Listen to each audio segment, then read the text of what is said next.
Hello, welcome to my next lecture. Reviewing the book How Not to Age, today we will be discussing the enzyme AMPK and its role in longevity. Gregor begins this section discussing the genetic determination of longevity. He mentions a few studies. One includes information on how siblings of centenarians are more likely to become centenarians themselves. Additionally, this study cites that parents of these centenarians are more likely to have lived to be at least 90 years of age. However, Gregor also mentions a few studies that have concluded that the lifespans of spouses can correlate as much or even more than genetic relatives. Twin studies have also been used to determine the genetic influence of aging. It has been found that 15 to 30% or less of our lifespan is determined by our genes. This is a great conclusion because this shows us that our lifespan is actually determined more by our lifestyle than our genes. To steer our destiny in the way that we would like to, we then can switch our focus on understanding the aging pathways, how they work, why they are important, and how we can manipulate them to live longer, better lives through diet, exercise, and lifestyle modifications. So one of these aging pathways we're going to discuss today is AMPK. AMPK is an enzyme. So what an enzyme basically is, it's a biological helper. We have several different types of enzymes throughout our body working in many different ways, and they each have one particular role or function that they do. So what AMPK does is that it serves as the master energy sensor and the fat controller in our cells. It promotes cell conservation and our reliance on body fat for fuel. It also induces autophagy. Autophagy is a Latin term for self-eating. I'm not going to get into the depths of autophagy in this lecture because it's actually the topic of next lecture. Before I move on to discussing more about AMPK, I want to tangent a little bit. Gregor brings up some information on how scientists and researchers determine what an aging pathway is. So, to determine an aging pathway, researchers ask these three questions. The first question is, does the factor, and in this case AMPK, worsen with age? The second question they ask is, if you amplify this worsening, does it promote aging? And question 3 is, if you dampen or reverse this worsening, will it decrease aging? Well, AMPK fits this criteria for all three questions. So question 1, does it worsen with age? And yes, we found that as we age, AMPK levels drop and it becomes harder for us to activate AMPK. The second question, if you amplify this worsening, does it promote aging? And yes, this was also found. When the decline in AMPK is exacerbated in mice, aging accelerates. In question 3, if you dampen this worsening, will it decrease aging? This was also found again with worm studies. When the decline is reversed, so in this case AMPK is increased, lifespan is extended in these organisms. AMPK boosting experiments have also been done, and they've been found to increase the length of lives of animals, even when they were allowed to eat whatever they wanted to. This artificial and chemical boost in AMPK effectively fooled the body into thinking that it was starving and therefore jacked up AMPK production. AMPK is now considered a dietary restriction mimetic or an imitator and a druggable target for increasing lifespan. Speaking of a druggable target, there are actually drugs that already boost AMPK in this way. A great example of this is metformin. So metformin is actually the first line treatment for type 2 diabetes. It was originally called glucophage, which is a term that means sugar eater. It boosts AMPK production by invoking some stress on the cell, jacking up AMPK production. Studies are currently underway to see if this is an actual useful drug for longevity purposes. Current studies are actually only reviewing mice and how metformin affected them. And actually the studies are pretty mixed. Some studies have shown there's an increase in longevity, some show that there's been a decrease, so current human trials are actually underway, so we'll probably know in a few years. So there are a couple ways that we can naturally increase AMPK. One way is through caloric restriction, and this makes sense, right? So our body will then, by detecting that there are less calories coming in, our body will then focus its attention on self-preservation and then also using what we have already in stow, so the leftovers we have maybe in our fridge, and they will consume those. So this restriction will then amplify AMPK production and thereby increase fat burn.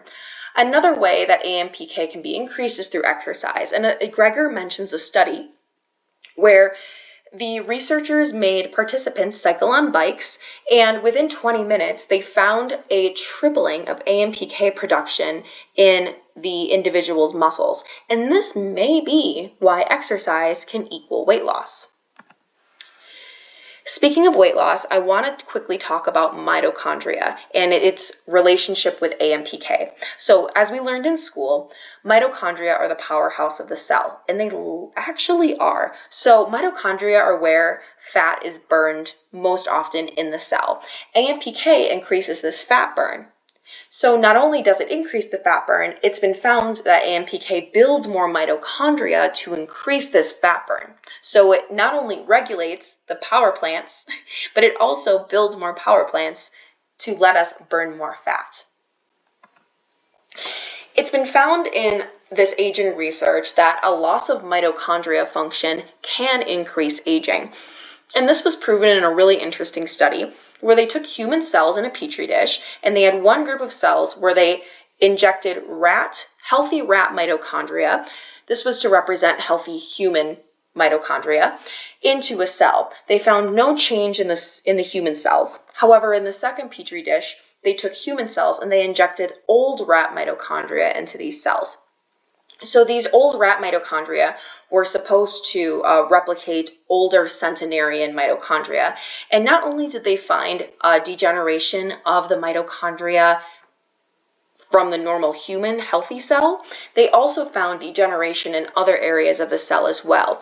And this showed that not only did older mitochondria cause harm and damage to other mitochondria around it, but also to the entirety of the cell. AMPK has also been shown to promote what's called mitophagy. So mitophagy is a certain type of autophagy, again, we'll discuss that in the next lecture, where AMPK can help retire and break down and then get rid of these mitochondria that are not functioning properly and may be harming the cell. Additionally, AMPK can stimulate mitochondria creation, also called biogenesis, which can replace these now retired mitochondria. So I'm going to quickly transition over to foods that can impair and boost AMPK production. I'm going to quickly talk about saturated fat. Now, it's not only saturated fat, but it's a specific type of saturated fat called palmitic acid. Palmitic acid was originally discovered in palm oil. However, higher amounts of palmitic acid have been found in meat and dairy fat. This type of saturated fat has been found to contribute to several different types of disease development, including metabolic, cardiovascular, neurodegenerative diseases, as well as cancer and overall body inflammation. Now let's transition to foods that boost AMPK. There are a few, but the first one I'm going to cover is called barberries.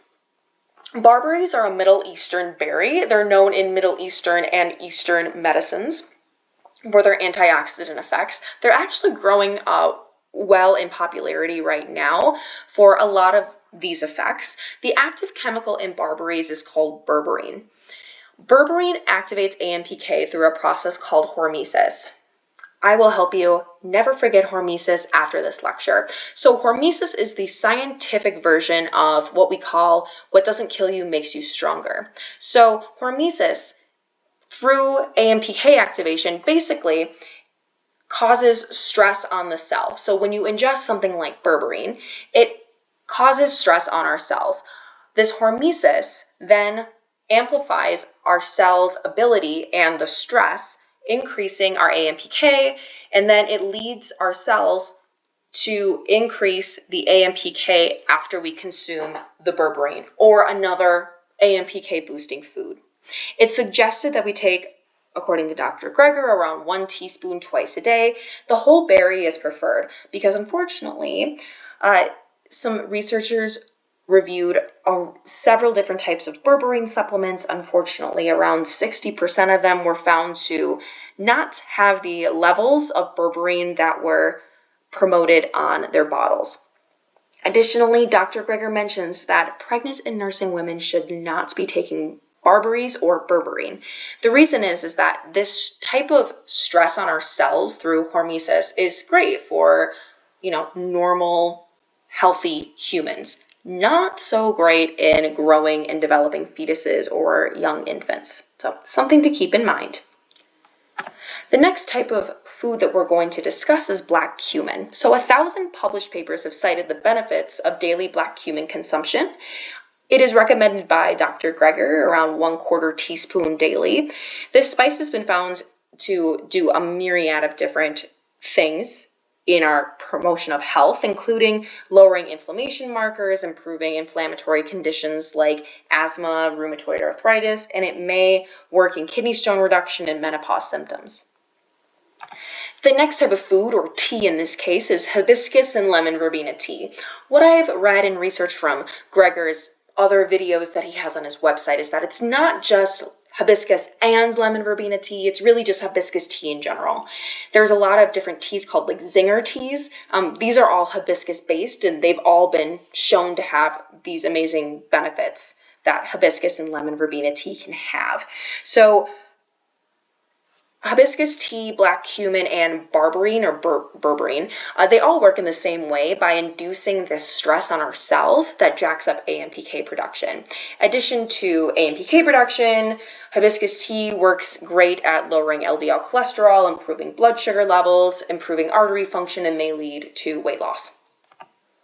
So before we discuss our next food or liquid in this case, I want to talk about alcohol. So alcohol activates AMPK, but with a different mechanism. So our bodies detoxify alcohol, but our bodies convert it into acetic acid or vinegar.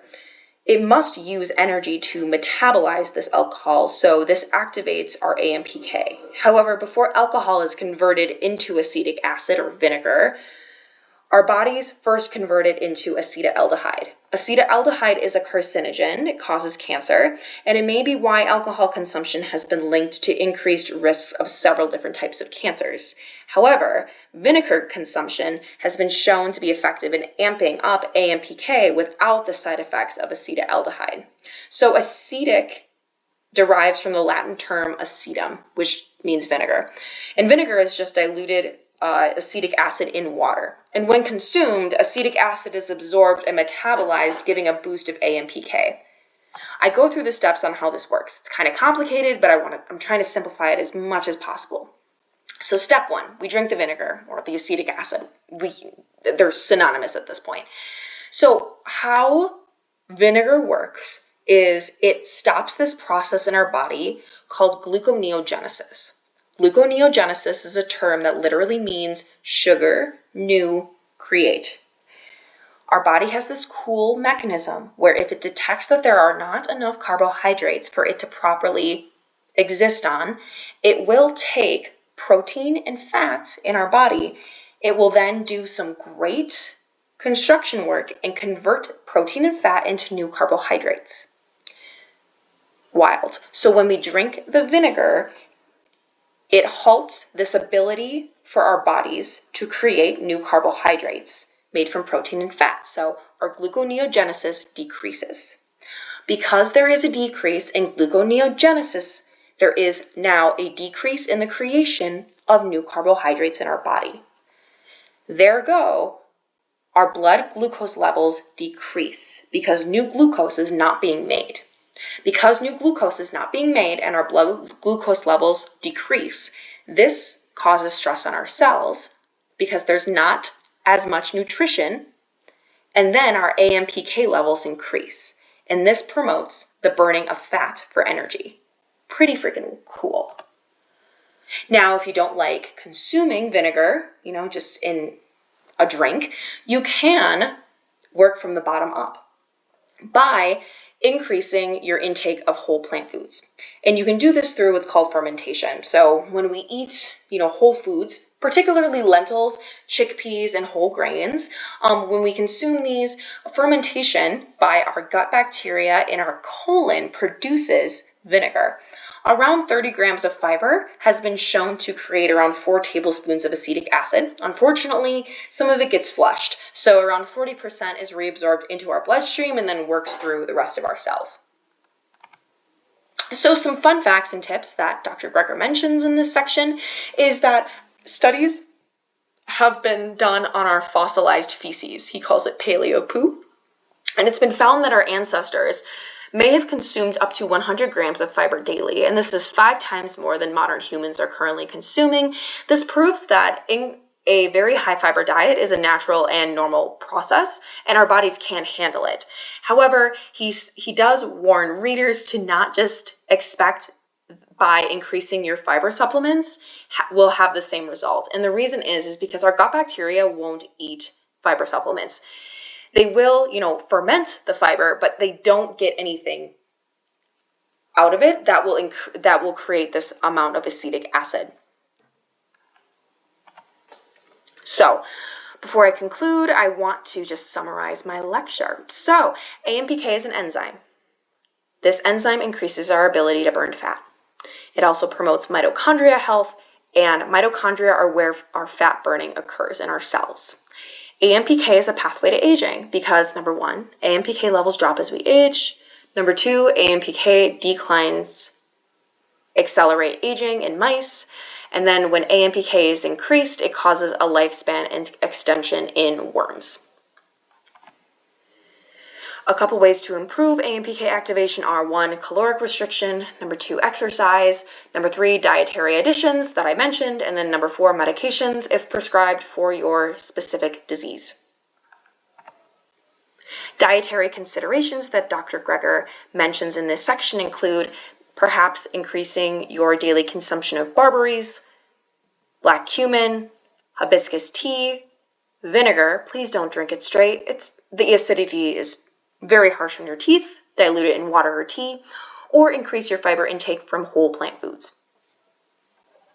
I do want to mention before I check off for today, I'm not your doctor. Please consult your physician if you have any questions about this information, or you can also read the book, How Not to Age by Dr. Michael Gregor, MD.